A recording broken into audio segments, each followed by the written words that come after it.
저는 결혼 7년 차 둘째 며느리 지수입니다. 오늘은 제가 시댁에서 겪은 7년간의 차별과 모욕, 그리고 제가 어떻게 그들에게 되갚아줬는지 그 이야기를 들려드리려고 합니다. 작년 추석이었습니다. 시댁에는 20명이 넘는 친척들이 모였죠. 새벽 5시부터 은서 형님과 저는 주방에서 음식 준비를 시작했어요. 전을 부치고 나물을 무치고 국을 끓이고. 그런데 시어머니께서 은서 형님한테는 계속 이렇게 말씀하시는 거예요. 은서야, 너무 무리하지 마. 너 요즘 피곤해 보이더라. 가서 좀 쉬어. 지수가 할 거야. 그리고 저한테는 지수야, 전 태우지 말고 집중 좀 해. 내가 작년에도 전 태워서 망신당했잖아. 그리고 김치전은 왜 이렇게 기름이 많니? 기름값이 얼만데.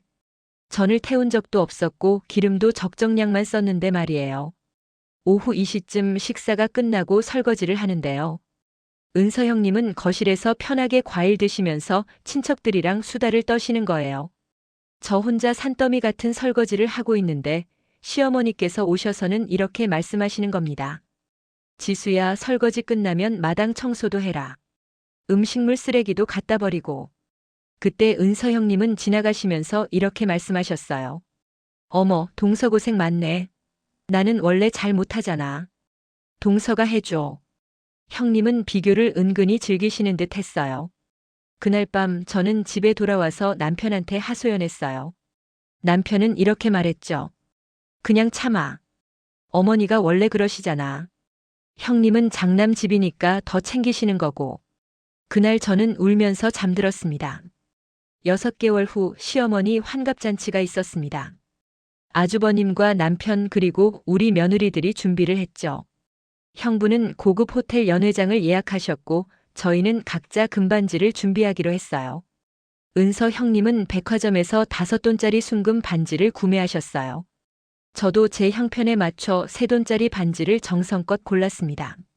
환갑잔치 당일 선물을 드리는 순서가 왔어요. 시어머니께서 은서 형님의 선물을 받으시더니 손님들 앞에서 크게 말씀하셨어요. 아이고, 우리 큰 며느리가 이렇게 비싼 걸 준비했네. 역시 우리 은서는 다르다니까. 여러분 보세요. 5돈짜리예요. 그리고 제 차례가 왔을 때 시어머니께서 제 선물을 받으시더니 겉포장만 보시고는 무심하게 옆에 놓으시면서 이렇게 말씀하셨어요. 응, 고맙네. 끝이었습니다. 제 선물은 개봉조차 하지 않으셨어요. 그런데 문제는 그 다음이었어요. 잔치가 끝나고 며칠 후 시어머니께서 친척 모임에서 이렇게 말씀하셨다고 합니다. 우리 둘째 며느리는 환갑잔치에 3돈짜리 반지 갖고 왔더라고. 큰 며느리는 5돈을 주는데. 참. 며느리 복도 차별이 있나 봐. 제 형편에 맞춰 최선을 다해 준비한 선물이 비교와 모욕의 대상이 된 겁니다. 그로부터 1년 후 저희 부부는 전세 만료로 이사를 준비하고 있었어요.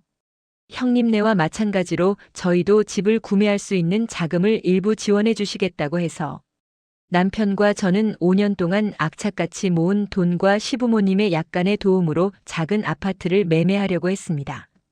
남편이 시어머니께 조심스럽게 말씀을 드렸죠.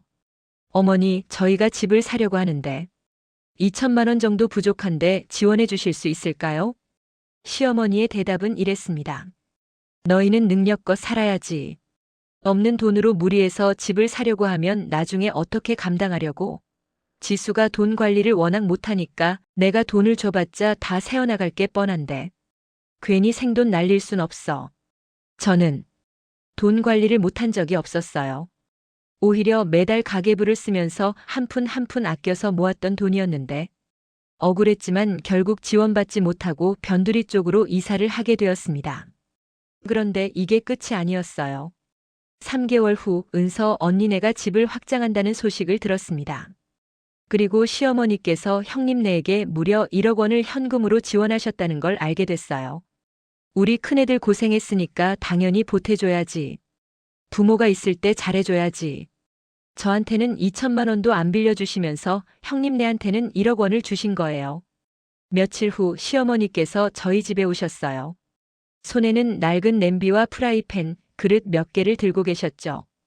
은서네가 새 주방용품 사면서 이거 안 쓴다고 해서 가져왔다. 너의 쓰렴. 형님이 버린 물건이 저한테는 지원이었습니다. 그리고 2년 후 제 인생에서 가장 행복하면서도 가장 비참했던 순간이 찾아왔습니다. 저는 딸을 낳았어요. 건강하고 예쁜 딸이었죠. 출산 다음 날 시어머니께서 병원에 오실 거라고 하셨어요. 저는 기대했습니다. 이제는 달라지시겠지. 손녀를 보시면 저한테도 따뜻하게 대해주시겠지. 시어머니께서 오셨어요. 그런데 병실 문을 열자마자 하신 첫 마디가 이거였습니다. 아, 딸이구나. 아들이면 좋았을 텐데. 그리고는 10분도 안 계시고 바로 나가셨어요. 산후조리원비도 용돈도 아무것도 주지 않으셨죠. 그런데 3년 전 은서 언니가 딸을 낳았을 때는 어땠는지 아세요? 시어머니께서는 병원에서 일주일 내내 간병을 해주셨고 고급 산후조리원 2주 비용 500만 원을 전액 지원하셨어요. 게다가 100일까지 집에 오셔서 아기 돌봐주시고 미역국도 끓여주시고 산모 보양식까지 챙겨주셨다고 하더라고요. 저한테는요? 아무것도 없었어요. 산후조리원도 못 가고 친정어머니가 와서 저를 돌봐주셨어요. 시어머니는 단 한 번도 안 오셨습니다. 그리고 100일잔치 때였어요. 100일잔치장에 오신 시어머니께서 손님들 앞에서 이렇게 말씀하신 겁니다. 우리 은선의 아들 100일잔치 때는 호텔에서 성대하게 했는데 지순애는 이렇게 동네 작은 레스토랑에서 하네. 뭐 형편이 안 되나 봐. 제 형편이 안 된 게 아니라 시댁의 지원이 전혀 없었기 때문이었는데 그날 저는 화장실에 가서 한참을 울었습니다. 그날 밤 저는 결심했습니다. 더 이상은 참지 않겠다. 이제는 내가 복수할 차례다. 저는 7년 동안 모든 걸 참고 견뎌왔어요. 웃으면서 착한 며느리 역할을 하면서 언젠가는 인정받을 거라고 믿으면서. 하지만 그들은 절대 변하지 않았습니다. 저는 남편과 진지한 대화를 나눴어요. 여보, 나는 더 이상 못 참겠어요. 당신 어머니와 형님이 나한테 한 것들 당신도 다 알잖아요. 이제는 내가 행동할 거예요. 당신이 나를 막는다면 우리 관계도 다시 생각해 볼게요. 남편은 처음으로 제 편을 들어줬어요. 그동안 어머니 눈치만 보던 남편이 처음으로 제 마음을 이해해 준 거였죠. 지수야, 미안해. 내가 너를 지켜주지 못했어. 이제는 내가 너를 지킬게. 내가 하고 싶은 대로 해. 저는 치밀하게 계획을 세우기 시작했습니다. 저는 지난 7년간 시어머니와 형님이 저한테 한 모든 차별과 모욕을 노트에 정리했어요. 날짜, 장소, 내용, 증인까지 모두 기록했습니다. 그리고 시댁 대가족 카톡방에 이 모든 내용을 정리한 문서를 올렸습니다. 제목은 이랬어요. 7년간의 기록, 둘째 며느리가 겪은 차별의 역사. 추석 명절 때 저 혼자 설거지와 청소를 도맡았던 일. 환갑잔치 때 제 선물이 무시당한 일. 집 살 때 2천만 원도 안 빌려주시면서 형님네는 1억 원 준 일. 출산 후 완전히 다른 대우를 받은 일. 100일잔치 때 모욕당한 일. 모든 걸 증거와 함께 올렸습니다. 카톡방은 순식간에 난리가 났어요. 친척들이 댓글을 달기 시작했습니다. 이게 사실이에요? 형님, 이건 너무하신 거 아니에요? 며느리를 이렇게 차별하시면 안 되죠. 시어머니는 당황하셔서 전화를 하셨어요. 지수야. 이게 무슨 짓이야? 당장 지워. 저는 차분하게 대답했습니다. 어머니, 저는 거짓말 하나 없이 사실만 적었어요. 지우기 싫으시면 앞으로 저를 형님처럼 대해주세요. 그럼 제가 지우겠습니다. 저는 남편과 함께 시댁과의 경제적 관계를 완전히 끊었습니다. 명절에도 가지 않기로 했고 시어머니 생신이나 기념일에도 최소한만 챙기기로 했어요.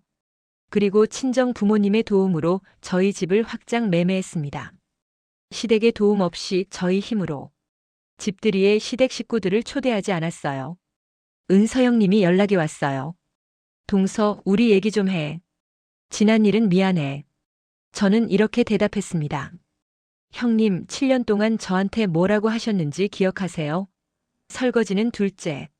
며느리가 해야죠, 동서가 해야지 하시면서 저를 하인처럼 대하셨잖아요. 이제 와서 잘못했다고요? 저는 용서 안 해요. 앞으로 최소한의 예의만 지키면서 지냅시다. 시어머니 생신이 다가왔어요. 형님네는 고급 레스토랑을 예약하고 가족 모임을 준비했죠. 저희 부부는 참석하지 않았습니다. 대신 택배로 5만 원짜리 상품권 한 장만 보냈어요. 시어머니가 화가 나서 전화하셨죠. 지수야, 이게 뭐니? 내가 어떻게 생신에 안 와? 저는 이렇게 대답했습니다. 어머니, 제가 환갑잔치 때 새 돈짜리 반지 드렸을 때 뭐라고 하셨죠? 며느리 복도 차별이 있나 봐라고 하셨잖아요. 지금 제가 드린 5만 원도 제 형편에서는 최선이에요. 형님, 내가 더 많이 드릴 테니 걱정 마세요. 전화를 툭 끊었습니다. 그로부터 6개월이 지났습니다. 시댁과의 관계는 최소한으로 유지되고 있어요. 명절에도 가지 않고 우리 가족끼리 조용히 보냅니다. 시어머니께서는 이제 제게 함부로 대하지 못하세요. 왜냐하면 제가 더 이상 참지 않는다는 걸 아시니까요. 은서 형님과도 거의 연락하지 않습니다. 필요할 때만 최소한의 예의만 지키면서 지내죠. 제 인생이 훨씬 평화로워졌어요. 더 이상 시댁 눈치 보지 않고 제 가족과 제 삶에 집중하면서 살고 있습니다. 여러분께 이 이야기를 통해 전하고 싶은 메시지는 이거예요. 참는 게 미덕이 아닙니다. 부당한 대우를 받는다면 당당하게 맞서야 합니다. 그게 자신을 지키는 길이에요. 혹시 지금 비슷한 상황에 계신 분들이 있다면 용기를 내세요. 여러분은 충분히 존중받을 자격이 있습니다. 긴 이야기 끝까지 들어주셔서 감사합니다. 구독과 좋아요, 그리고 여러분의 이야기도 댓글로 나눠주세요. 여러분 모두 행복하세요.